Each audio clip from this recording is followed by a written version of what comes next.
सत साहिब भाइयों और बहनों, आज के इस वीडियो में हम सुनेंगे भगवद गीता अध्याय 10 का सारांश, जो कि है विभूति योग। ईश्वर के अनंत ऐश्वर्य की सराहना के माध्यम से योग। पिछले अध्याय में भगवान की भक्ति या प्रेममयी भक्ति का विज्ञान बताया गया था। इस अध्याय में श्री कृष्ण अपनी अनंत महिमा और ऐश्वर्य का वर्णन करके अर्जुन की भक्ति को बढ़ाना चाहते हैं। ये श्लोक न केवल पढ़ने में सुखद हैं, बल्कि सुनने में भी आकर्षक हैं। वे भगवान की महिमा का चिंतन करके अर्जुन को भगवान का ध्यान करने में मदद करते हैं। भगवान कृष्ण बताते हैं कि वे ही सभी चीज़ों के मूल हैं। उनके मन से ही 7 महान ऋषि, 4 महामुनि और 14 मनु उत्पन्न हुए। फिर उनसे इस संसार के सभी लोग उत्पन्न हुए। मनुष्यों में विभिन्न असाधारण गुण भी उन्हीं से उत्पन्न होते हैं। जो भक्त यह जानते हैं, वे बड़ी श्रद्धा के साथ उनकी भक्ति में लीन हो जाते हैं। वे उनकी महिमा के बारे में बातचीत करके अपार संतुष्टि प्राप्त करते हैं और दूसरों को भी उनके बारे में बताने में मदद करते हैं। भगवान ऐसे भक्तों के हृदय में निवास करते हैं जिनका मन हमेशा उनमें एकाग्र रहता है।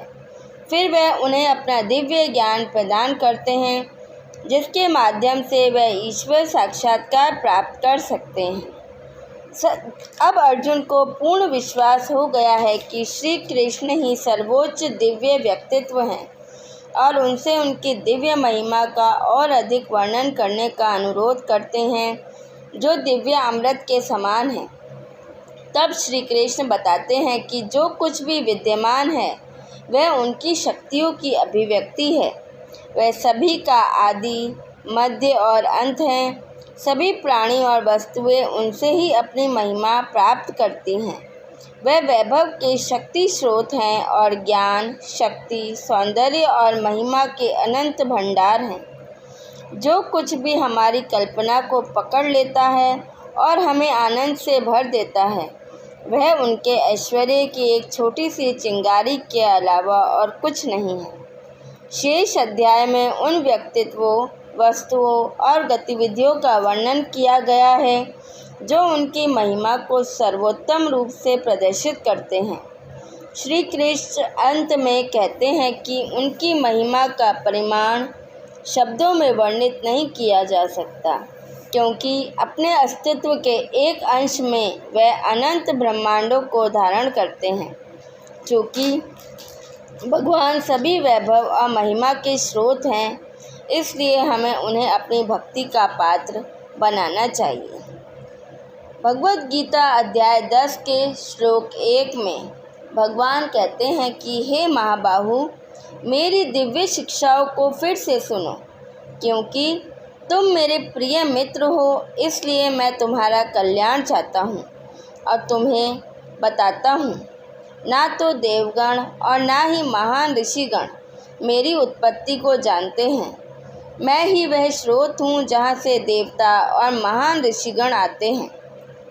जो लोग मुझे अजन्मा, अनादि तथा ब्रह्मांड के परमेश्वर के रूप में जानते हैं, वह सभी मनुष्य मोह से मुक्त हो जाते हैं तथा समस्त बुराइयों से मुक्त हो जाते हैं। मुझसे ही मनुष्यों में अनेक प्रकार के गुण उत्पन्न होते हैं, जैसे बुद्धि, ज्ञान, विचारों की स्पष्टता, क्षमा, सत्य, इंद्रिय और मन पर नियंत्रण, सुख दुख, जन्म मृत्यु, भय, शौर्य, अहिंसा, समता, संतोष, तप, दान, यश और अपयश। 7 महर्षि, उनसे पहले के 4 महर्षि तथा 14 मनु, यह सब मेरे मन से उत्पन्न हुए हैं। इन्हीं से संसार के सभी लोग उत्पन्न हुए हैं।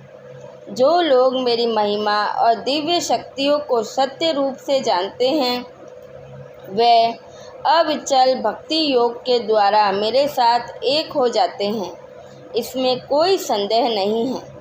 मैं ही समस्त सृष्टि का मूल हूँ। मुझसे ही सब कुछ उत्पन्न होता है। जो बुद्धिमान लोग इस बात को भली भांति जानते हैं, वह बड़ी श्रद्धा और भक्ति के साथ मेरी पूजा करते हैं। मेरे भक्तजन अपने मन को मुझ में स्थिर करके तथा अपने जीवन को मुझ में समर्पित करके सदैव मुझ में संतुष्ट रहते हैं। वे एक दूसरे को मेरे विषय में ज्ञान देने तथा मेरी महिमा के विषय में वार्तालाप करने में महान संतोष तथा आनंद प्राप्त करते हैं। जिनका मन सदैव मुझ में प्रेम पूर्वक समर्पित रहता है, उन्हें मैं दिव्य ज्ञान देता हूँ, जिससे वह मुझे प्राप्त कर सकते हैं। मैं जो उनके हृदय में निवास करता हूँ, उन पर दया करके उनके अज्ञान जन्य अंधकार को ज्ञान रूपी प्रकाशमान दीपक से नष्ट करता हूँ। अर्जुन ने कहा, आप परम दिव्य पुरुष, परम धाम, परम पवित्र, सनातन देव, आदि पुरुष, अजन्मा और महानतम हैं। नारद, असित, देवल और व्यास जैसे महर्षियों ने यह कहा है और अब आप स्वयं ही मुझसे यह कह रहे हैं। हे कृष्ण, आपने जो कुछ भी मुझे बताया है, मैं उसे पूरी तरह सत्य मानता हूँ। हे प्रभु, ना तो देवता और ना ही राक्षस आपके वास्तविक व्यक्तित्व को समझ सकते हैं। हे परमेश्वर, हे समस्त प्राणियों के रचयिता और स्वामी, हे देवताओं के भी परमेश्वर, हे ब्रह्मांड के स्वामी, आप ही अपनी अचिंतनीय शक्ति से अपने आप को जानते हैं। कृपया मुझे अपने दिव्य ऐश्वर्य का वर्णन करें, जिसके द्वारा आप सभी लोकों में व्याप्त हैं और उनमें निवास करते हैं। हे योगेश्वर, मैं आपको कैसे जान सकता हूँ और आपका ध्यान कैसे कर सकता हूँ, और ध्यान करते समय मैं किन रूपों में आपका ध्यान कर सकता हूँ। हे परम दिव्य पुरुषोत्तम, हे जनार्दन, आप मुझे अपनी दिव्य महिमा और स्वरूपों को विस्तार से बताइए। मैं आपके अमृतमय वचनों को सुनते सुनते कभी थक नहीं सकता।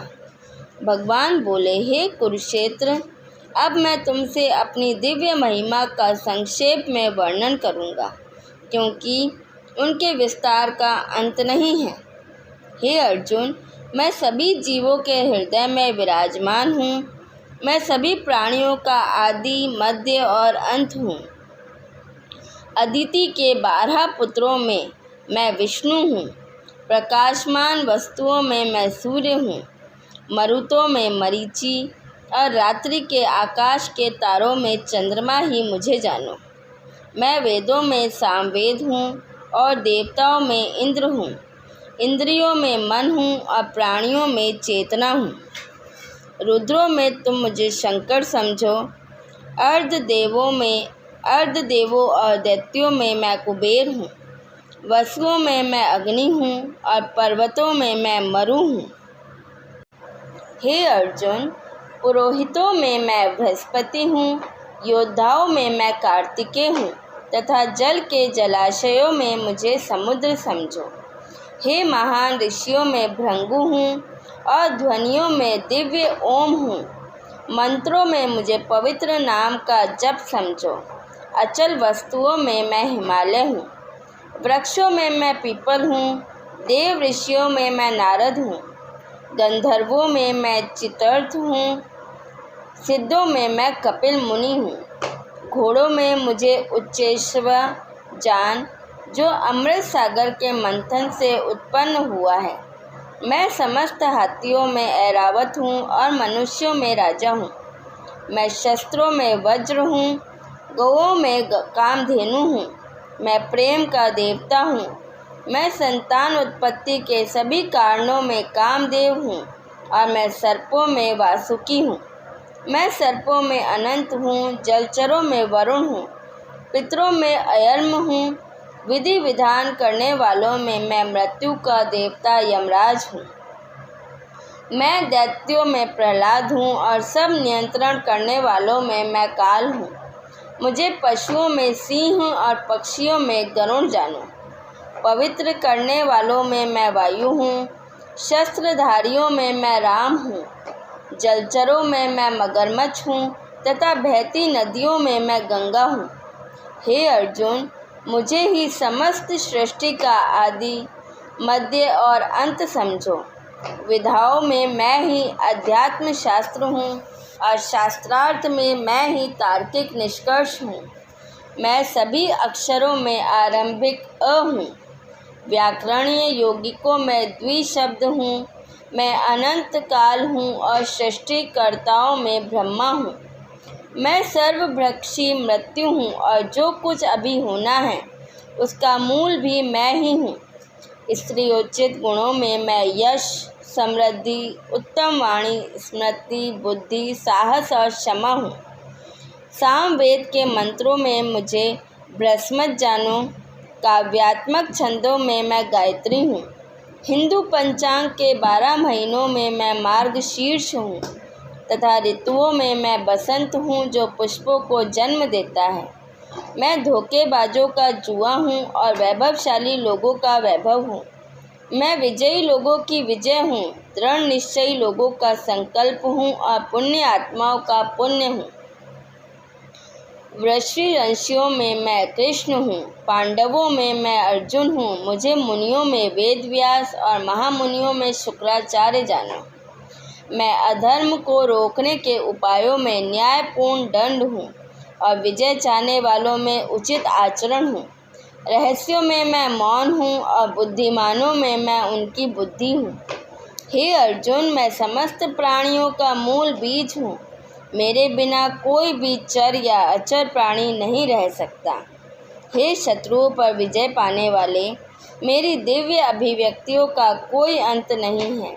मैंने जो कुछ तुम्हारे समक्ष प्रकट किया है वह मेरी अनंत महिमा का एक नमूना मात्र है। जो कुछ भी तुम सुंदर, महिमामय या शक्तिशाली देखते हो उसे मेरे तेज की एक चिंगारी से उत्पन्न हुआ जानो।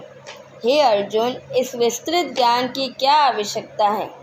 बस इतना जान लो कि मैं अपने एक अंश से इस संपूर्ण सृष्टि में व्याप्त हूँ और उसे धारण करता हूँ।